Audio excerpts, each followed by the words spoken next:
بسم اللہ الرحمن الرحیم۔ السلام علیکم۔ لندن سے میں ہوں شیراز خان، خوش آمدید۔ آج ہم ایران، اسرائیل، امریکہ کی جنگ کے تناظر میں ہی بات کریں گے۔ امریکن صدر یورپ میں نیدرلینڈ میں نیٹو کی سربراہی کانفرنس میں شرکت کرنے کے لیے یورپ میں موجود ہیں۔ انہوں نے جو نیٹو کے سیکرٹری جنرل ہیں ان کے ساتھ ایک پریس کانفرنس کی ہے۔ اس کا خاصا وقت مڈل ایسٹ یا ایران سے متعلق تھا۔ وہاں پر کیا کیا باتیں ہوئی ہیں، ڈونلڈ ٹرمپ کو کس طرح ان سے سوالات کس طرح کے کیے گئے ہیں۔ پینٹاگون جو امریکن افواج کا ہیڈ کوارٹر ہے، واشنگٹن میں واقع ہے، وہاں سے انٹیلیجنس کی ایک جو رپورٹ ہے جوہری توانائی کے حوالے سے، جوہری تنصیبات کے حوالے سے ایران سے متعلق، وہ لیک ہو گئی ہے اور اس کو CNN نے نشر کیا ہے۔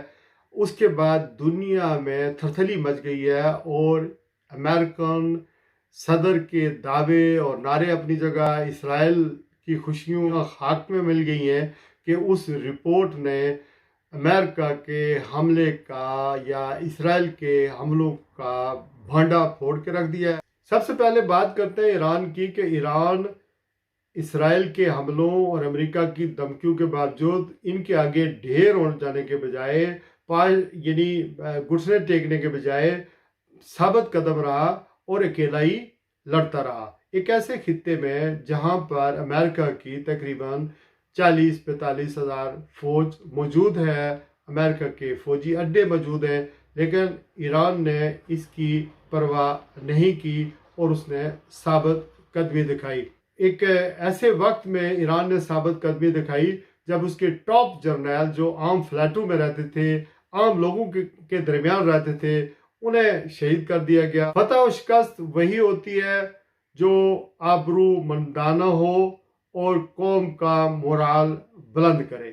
اب آتے ہیں امریکہ کی انٹیلیجنس کی لیک ہونے والی اس رپورٹ میں بات کرتے ہیں جو پینٹاگون سے لیک ہوئی ہے۔ اس رپورٹ میں کہا گیا ہے کہ امریکہ نے ایران کے جوہری پروگرام پر جب حملہ کیا تو اس کو نقصان ضرور پہنچا ہے لیکن مکمل طور پر تباہ نہیں ہوا ہے، جس کے نتیجے میں ایران اپنے پروگرام کو جاری رکھ سکتا ہے لیکن یہ پروسیس سلو ہو سکتا ہے۔ اس لیک ہونے والی رپورٹ کے بارے میں آج ڈونلڈ ٹرمپ سے جب نیدرلینڈ میں سوال کیا گیا تو انہوں نے کیٹیگوریکلی یہ کہا ہے کہ یہ دعویٰ بالکل غلط ہے اور CNN کو ویسے بھی لوگ نہیں دیکھتے ہیں، جبکہ امریکہ کے سیکرٹری آف ڈیفنس، ان کا نام ہے ڈین کین، انہوں نے یہ کہا ہے کہ یہ رپورٹ کیسے لیک ہوئی، اس کی تحقیقات کا حکم دے دیا گیا ہے اور بہت جلد ہم ان کرداروں کو سامنے لائیں گے جنہوں نے یہ رپورٹ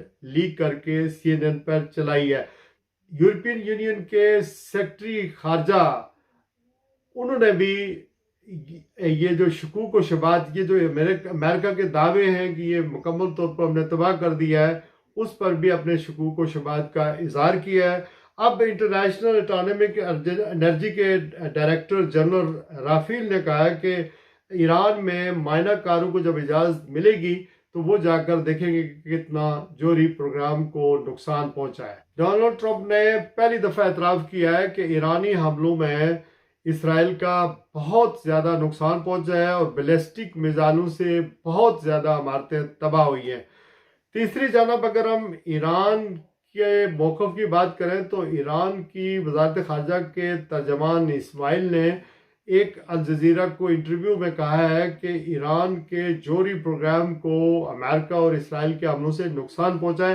جب ان سے یہ سوال کیا گیا کہ کتنا نقصان پہنچا ہے تو انہوں نے کہا اس کی تفصیلات ایک تکنیکی مسئلہ ہے، ہم اس کی تفصیلات فی الحال آپ کے ساتھ شیئر نہیں کر سکتے، لیکن اتنا بتا سکتے ہیں کہ ایران کے جوہری پروگرام کو امریکن اور اسرائیلی حملوں کے نتیجے میں نقصان پہنچا ہے۔ پینٹاگون سے رپورٹ لیک ہوئی ہے، اس کے 3 پہلو میں نے آپ کو بتا دیے ہیں۔ ایک ایران کا پرسپیکٹیو یا ان کا موقف بھی سامنے آ گیا ہے، یورپین یونین کا موقف بھی سامنے آ گیا ہے کہ شکوک و شبہات پائے جاتے ہیں۔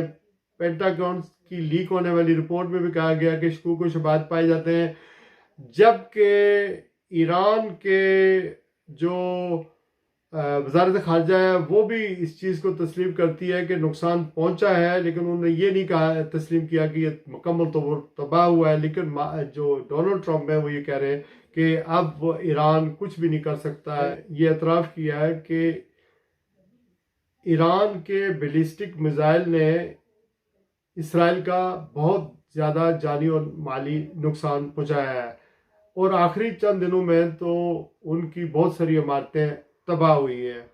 ڈونلڈ ٹرمپ نے اس خواہش کا بھی اظہار کیا ہے کہ کسی وقت بھی ان کا رابطہ ایران کی قیادت کے ساتھ دوبارہ بحال ہو جائے گا اور بات آگے چلے گی. اور انہوں نے سیز فائر پر عمل درآمد کرنے کے لیے ایران پر بھی زور دیا اور اسرائیل پر بھی زور دیا کہ سیز فائر کر کے نیگوشیشن سے بات آگے بڑھے. ایران میں آج دیکھا گیا ہے کہ زندگی معمول کے مطابق تھی، لوگ واپس اپنے اپنے گھروں کو میں جا رہے ہیں. آخر میں اتنا کہتا چلوں کہ جب تک فلسطین کا مسئلہ حل نہیں ہوگا، مڈل ایسٹ میں کبھی بھی امن قائم نہیں ہو سکتا. اور اگرچہ سیز فائر کروانے میں قطر نے بہت اہم کردار ادا کیا ہے، لیکن یہ آگ کسی لمحے بھی دوبارہ بھڑک سکتی ہے. اور یہاں پر چین کا اور رشیا کا کردار بہت عام ہے، چونکہ قطر یا دیگر خلیجی ممالک کو یہ خطرہ لاحق تھا کہ اگر ابنائے ہرمز جہاں سے ان ملکوں کی تیل کی ترسیل ہوتی ہے، سپلائی ہوتی ہے، وہ اگر ایران نے بند کر دی تو بہت زیادہ نقصان ہوگا. آپ کو یہ بھی میں بتاتا چلوں کہ چین 90% اپنا تیل ایران سے خریدتا ہے. وہ ایران کو اکیلا نہیں چھوڑ سکتا. لیکن اس جنگ سے ایک چیز عیاں ہو گئی ہے، واضح ہو گئی ہے کہ وہ جو خوف تھا کہ اسرائیل کوئی بہت بڑا چیز ہے اور اسرائیل تباہ کر دے گا، نیست و نابود کر دے گا میڈل ایسٹ کو یا ایران کو کھا جائے گا. وہ اس نے حزب اللہ کو بالکل ختم کر دیا، ایلیمنیٹ کر دیا، حماس کو بالکل ختم اور نیست و نابود کر دیا. اس کے بعد ڈائریکٹ حملے شروع کیے تو وہ خوف ختم ہو گیا ہے. اب وقت کا تقاضا یہی ہے کہ فلسطینیوں کی زمین کو خالی کیا جائے اور پھر وہاں پر امن قائم کیا جائے، غزہ کے لوگ واپس آئیں اور اسرائیل جو ان لافلی نسل کشی کر رہا ہے فلسطینیوں کو وہ بند ہو، اور قتل اور غارت گری وہ اسرائیل میں ہو، وہ مڈل ایسٹ میں ہو، وہ ایران میں ہو، بے گناہ لوگوں کو نہیں مارا جانا چاہیے. اپنا خیال رکھیے گا. آج کے لیے بس اتنا ہی. اگر آپ نے میرا یہ چینل سبسکرائب نہیں کیا تو سبسکرائب کر دیں تاکہ میرا اور آپ کا یہ تعلق معلومات کا، علم کا جاری و ساری رہے. اللہ حافظ.